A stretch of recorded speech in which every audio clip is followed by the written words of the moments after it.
Bom dia a todos. Nós vamos realizar agora um momento como complemento do projeto da 20ª Paixão de Cristo, certo? Que teve como tema Tradição e Memória. O objetivo principal desse momento é retratar um pouquinho sobre a produção textual no teatro, também falar sobre a origem do teatro, tendo em vista que o espetáculo da Paixão de Cristo é um espetáculo já realizado no município de Meroca há 20 anos de modo consecutivo, e através desse espetáculo nós temos também outras atuações teatrais durante o ano. Atuações teatrais essas que vão para as modalidades da cultura, das artes integradas, da dança. O projeto nesse ano de 2024 ele tem o apoio da Secretaria da Cultura do Governo do Estado do Ceará, através do edital Ceará da Paixão. Edital esse que contempla espetáculos cênicos da Paixão de Cristo, grupos de caretas, Malhação de Judas, onde o objetivo principal é propagar essa cultura que transcende dentro do ciclo pascal. Mas antes de falar sobre produção textual, não tem como a gente não falar sobre o que é o teatro. O teatro ele teve a origem grega e significa lugar de onde se vê, certo? O principal objetivo do teatro é repassar uma história, repassar uma encenação através da comunicação, seja ela a comunicação falada ou seja ela apenas a comunicação de expressão corporal. O teatro ele teve a origem dele na Grécia, onde eram reunidos grandes espetáculos, construídos grandes anfiteatros a céu aberto para realizações de espetáculos cênicos. Esses espetáculos eles tinham uma origem através de Dionísio, um deus grego que propagava as grandes festas populares do Egito. Inclusive o teatro era uma grande movimentação dentro da Grécia pelo fato de unir elementos super luxuosos como figurinos, como dança e também se caracterizar como uma festa da carne, onde a gente retrata Deus Baco. Deus Baco é o deus da festa, onde esse deus está muito inserido dentro das festividades do carnaval, que é a chamada festa da carne, que é onde as pessoas se trajam, saem pelas ruas fazendo cortejos, dançando. O teatro ele se encadeia dentro dessa festividade. E para a realização do teatro, a partir de uma pessoa é possível fazer um espetáculo teatral. No nosso caso, quando a gente retrata o espetáculo da Paixão de Cristo, nós estamos retratando uma história real, história essa que é contada há milhares e milhares de anos. O roteiro que integra essa Paixão de Cristo é um roteiro adaptável. Nós temos aí espetáculos que duram meia hora, que são os espetáculos de via sacra, e temos também os espetáculos que duram aí mais de horas, que são os espetáculos encenados a céu aberto, gravados, transmitidos. No nosso caso, o espetáculo da Paixão de Cristo da Europa tem uma duração de mais ou menos 1 hora e meia. É um espetáculo que retrata recortes da vida e da Paixão de Cristo, onde esse espetáculo ele acontece num espaço público, certo? Num espaço público que reúne diversas e diversas pessoas na sua execução, certo? E quando a gente retrata esse teatro de modo artístico, trazendo isso para uma realidade do nosso cotidiano popular, a gente retrata não só a encenação da morte de Cristo, mas existe todo um preparatório, certo? Onde os atores eles são divididos a partir da sua dicção, um espetáculo que reúne música, que reúne encenação, que reúne toda uma preparação para a sua execução. Nós sabemos como se dá o início da Paixão de Cristo. Nós temos um homem que nasce, que vai vivendo sua vida até determinado momento onde chega a sua crucificação. Esse é o espetáculo da Paixão. Só que dentro desse roteiro nós temos vários contextos. Contextos esses que reúnem atores principais, atores secundários, o elenco de apoio, e toda uma cenografia. Porque Jesus ele começa com um semblante e finaliza com outro. E dentro desse espetáculo também se enquadra a questão dos efeitos especiais. efeitos especiais, como maquiagem artística, estilos violentos, a musicalidade, a interpretação das pessoas. Então, tudo isso se equivale à proposta de execução do que é o espetáculo da Paixão de Cristo Mary Walker. Na construção do roteiro da Paixão, você vai observar que toda a Paixão de Cristo vai ter o quê? Explicação, ressurreição. Só que, a partir da vontade do diretor da Paixão de Cristo, esse roteiro ele pode mudar. A gente observa, nós temos 3 Paixões de Cristo no município. Temos a Paixão de Cristo de Mary Walker, temos a Paixão de Cristo de Camilo e temos a Paixão de Cristo de Anil. Cada uma tem sua particularidade. A Paixão de Cristo de Anil é a Paixão de Cristo mais voltada para um espetáculo de via sacra. Como é um espetáculo andado, seguido pelas ruas, onde o texto da via sacra é o texto padronizado, certo? Nem sempre os artistas têm aquele texto preparado, decorado, são recortes feitos do texto que se inserem dentro do espetáculo. Paixão de Cristo de Camilo já é um espetáculo mais preparado, já é um espetáculo, podemos dizer, mais palquista, porque ele traz recortes bíblicos e faz também a representatividade de figuras específicas da Paixão de Cristo convencional.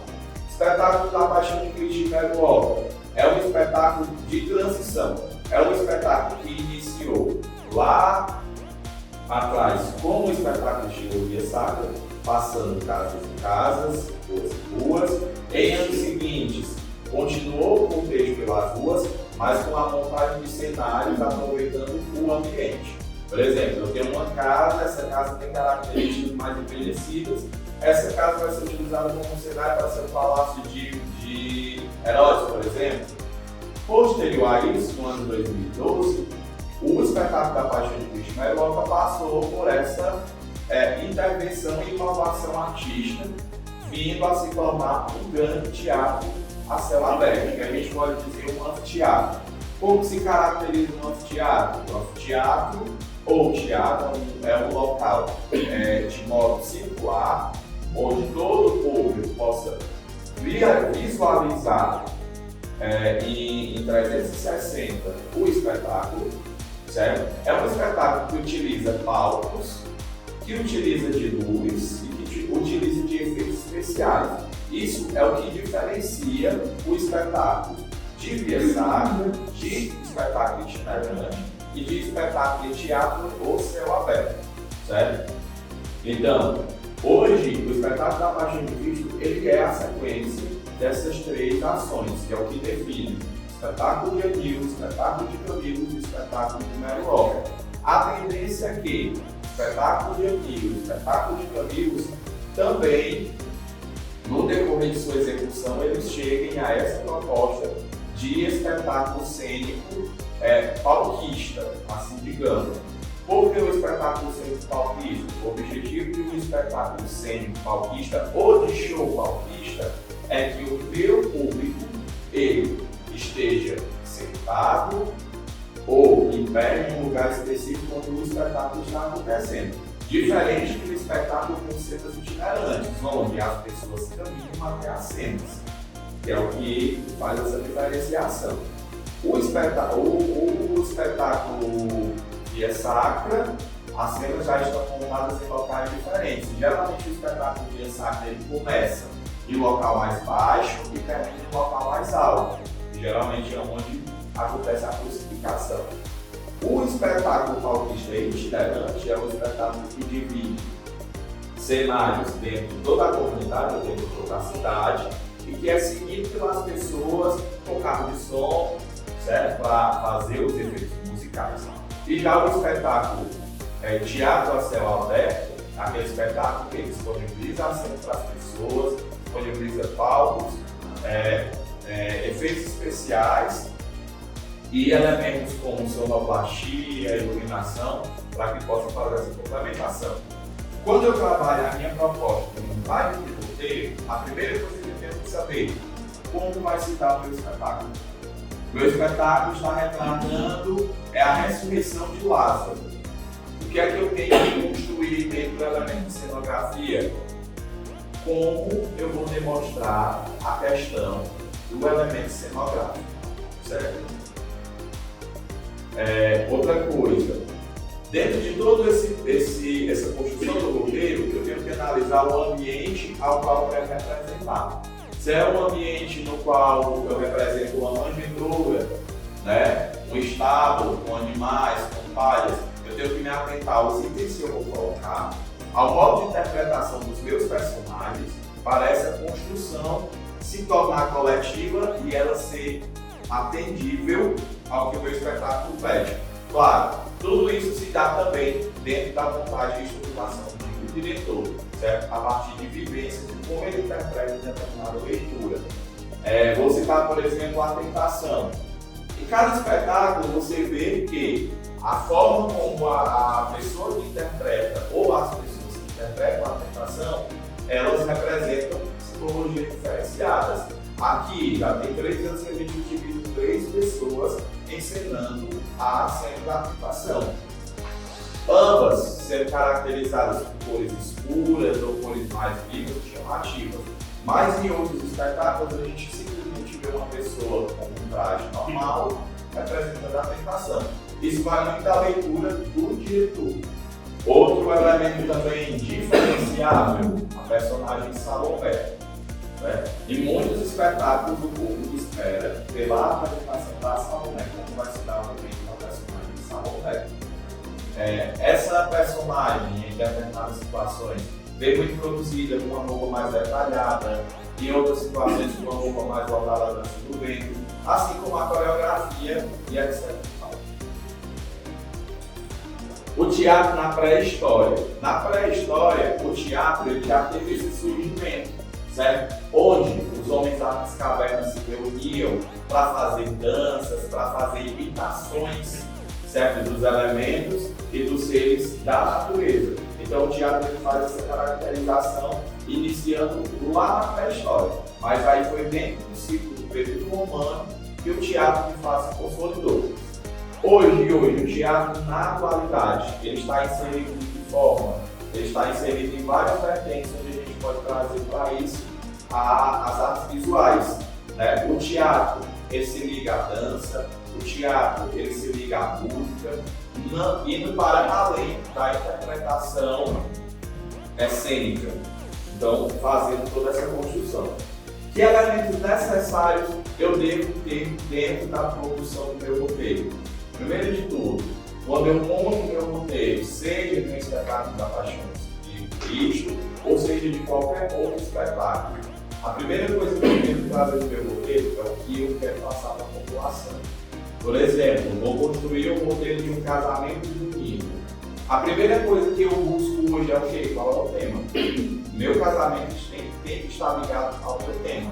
Isso se tratando de quadrilha junina estilizada. De repente eu quero fazer uma festa na minha quadrilha, na minha casa eu vou fazer uma quadrilha improvisada e depois vou fazer o casamento. Ali sem ensaiar, sem nada, eu posso fazer um casamento? Eu posso. Né? É onde entra aquela questão do teatro cômico.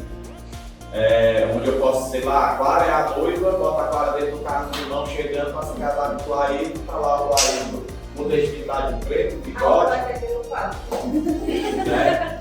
Aí, por exemplo, o Laído vai ser o fado. Quais são as falas do fado, geralmente no casamento cômico, né? O que era muito utilizado dentro dessa cientificidade improvisada, em nome do parto, do pinto, dos ovos quebrados, vocês estão casados. Era um texto muito comum, né? Que você montava um casamento improvisado, você conseguia executar. Quando a história você tem a aptidão de construí-la, você pode sonhar. Mas quando já é uma história contada, recontada e reinterpretada, você tem que adaptar. Por exemplo, no espetáculo da Paixão de Cristo, eu sei que vai ter que ter o quê? Crucificação. Não tem como fazer um espetáculo de Paixão de Cristo e não ter a crucificação. Se não tiver, não foi a encenação da Paixão. Né? E assim são essas diversas vertentes que o teatro me dá. Então, volta a essa questão. Quando eu construo o meu roteiro, eu tenho que adaptar aquilo que eu quero mostrar. Né? De que forma, para quem, porque também é muito importante eu analisar o público que eu vou ter, Porque quando eu monto um espetáculo como esse, eu tenho crianças, eu tenho jovens, eu tenho idosos, eu tenho adultos, então eu tenho que adaptar isso para o maior número de pessoas possível e se adequando à realidade dessas pessoas, certo? Então, com base nisso, é a principal ferramenta que eu tenho para poder fazer a montagem da produção textual. Primeiro, se é uma proposta que já existe, eu tenho que fazer releituras e recontar de acordo com a minha proposta. O objetivo desse ano, por se tratar de tradição e memória, foi enaltecer as cenas e trazer personagens históricos, como, por exemplo, Maria Madalena, o próprio Lázaro e sua irmã, que são cenas fortes da Paixão de Cristo, que a gente buscou elencar, ou seja, os milagres. Você sabe que no decorrer de todo o processo da Paixão de Cristo nós temos os milagres. E tudo isso foi construído com o intuito de fazer com que o roteiro ficasse entendível e execuível dentro do espetáculo. Certo? Espero que com essas informações a gente possa enriquecer um pouco mais os nossos conhecimentos construtivos, certo? Acerca do espetáculo da Paixão de Cristo. Muito obrigado a todos. Até a próxima.